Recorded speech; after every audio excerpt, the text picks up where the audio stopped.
Hi everyone, hi fellow business owners, Rob Kendall from Creative Red Media here. Today I'm going to be introducing you to a series of videos that we're going to be running called 3-Minute Marketing, where really we take a few minutes to discuss a particular aspect of your small marketing tool set and explain what it is and how you can implement it in your own marketing mix to really maximize the potential for your small business marketing. And that's what we're all about, helping you maximize your marketing potential. So here we go.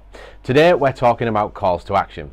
Now, a call to action really is any point on your website or your marketing material that gives people a real driving reason, compelling reason to raise their hand and say, hey, I want to know more, get in touch with me, call me back, I'd like to speak to you, I'd like to buy your products and services. That's simply what we mean.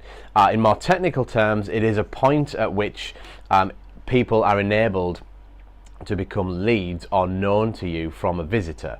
So I'm sure you've all been on a website and you've seen a little banner across the bottom somewhere that says contact us, download this, buy now. They're all kind of call to action, something that gives people a compelling reason to perform a particular action. Now, when we talk about conversions mean different things to different people. If you own an e-commerce site, for instance, it's likely that your conversion point is a sale. If people buy a product or something from you on your e-commerce site, that will probably be a conversion. Great.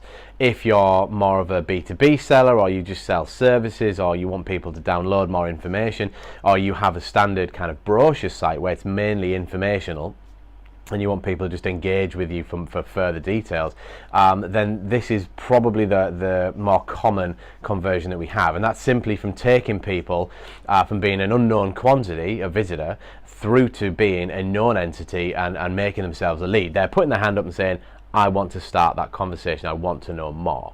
So for you, the key point is to look through your website, look through your key pages and see where can I put more calls to action. How can I make it easier for people to put their hand up and say, I want to start that conversation.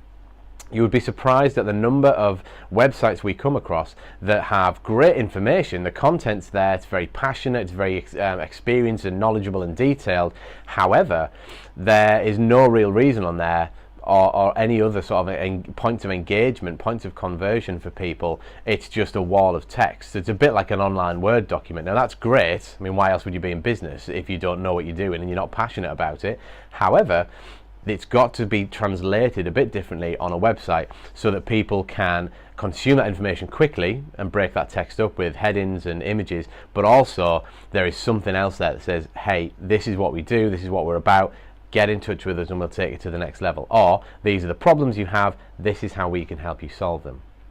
So what I would say, my information, my advice would be, go through your website, have a look at the key pages. These might be endpoints, so if you have like a service page or an about us page, and see where you can put some subtle but also fairly prominent calls to action. So it might be that you have a banner on the footer, it might be that you have a service page with some information here, you have a call to action and a form on the other side so that people can easily get in touch with you and start that sales conversation.